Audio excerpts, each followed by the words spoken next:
Hello, Coloring Craze family. Hope you guys are doing well. So, this week's page is from Kerby Rosanes' Worlds Within Worlds, and this is the Nesting Russian Dolls page. So, for this page, we are going to have a very bright color combo, and it's so colorful and it's so cheerful, I would say. And we are going to use the same color palette for the doll as well as the world within her, the buildings as well, so that it will have a very nice contrast to the background we are going to do here.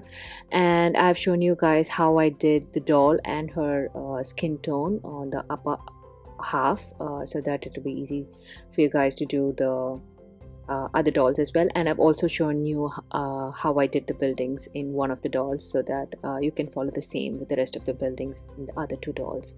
And as far as the coloring goes, I've used my contrast shades first and then went along with my midtones and highlights.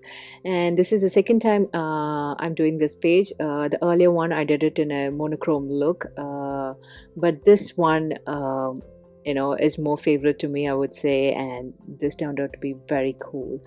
And the background for this page is a very cool one, and I cannot wait to tell you guys how I did it. So we'll see when we do the background.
for the background, I wanted to have a woody background, and earlier my color thought was to go in browns, but then I thought why not do it in gray, and the main inspiration came from the background I'm using here.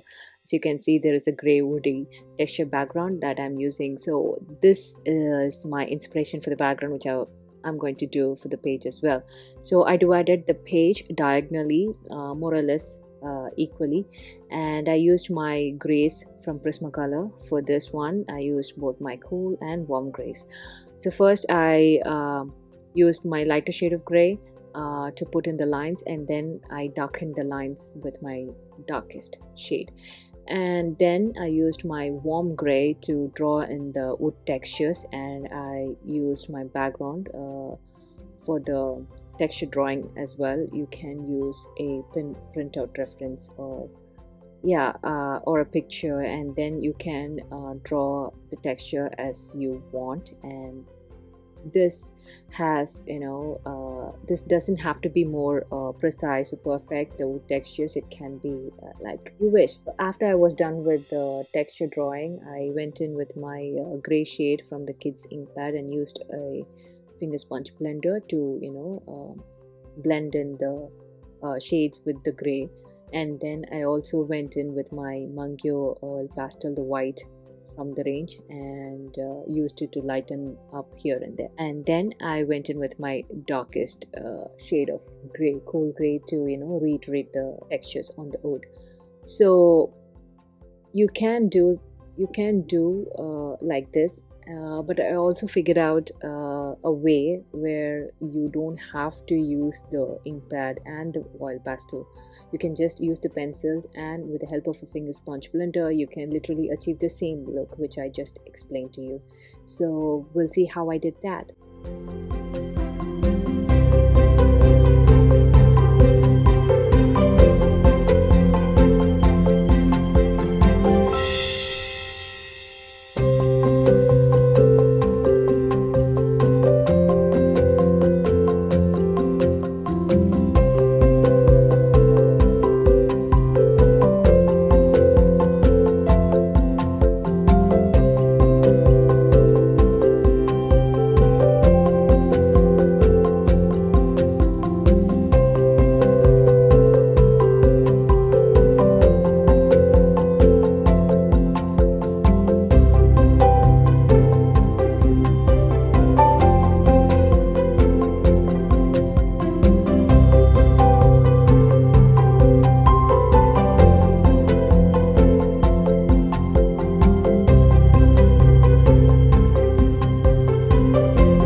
So here, as you can see, I did my base drawing of the textures, and I used my background. As you can literally see, I copied the texture which was there on the background. So yeah, use your creativity or use your reference to draw in the textures. So I was done with that. I used my darkest gray and holded the pencil like perpendicular to the page, and then put in a stroke like you can see here. So this was one of the things which I saw in one of my Instagram reels, and the artist was like, she was fabulous using the pencil in this way, and she created tones and gradients in a very, very lovely manner. So I thought, why not use that? So once you're done with the strokes, you can just darken up the textures and then use a plain finger sponge blender and blend in the grays. So as you can see, you don't have to use a INKPAD for for the shades, for the background color. You can just blend in the gray which is there, and these strokes really help with the texture and act as a background as well. So once you're done with the blending, you can go again with the pencil to reiterate the shapes, and you're done. So yeah, there is two options for you to choose here, and I would probably choose the second option because it doesn't need more mediums to use. So yeah, and you just have to repeat it on the other side of the page as well, and you're done. So yeah, I hope you guys had fun watching this video and you learned quite a few tips and tricks using the techniques I showed you. And if you like this video, please give it a like, share, and a comment. And if you have any doubts at all, please post it in the comment section below, and I will try my best to help you all out. And I will link all the products that I've used for this page in the description below for your reference. And yeah, so I will see you all in my next video. Until then, happy coloring. Bye.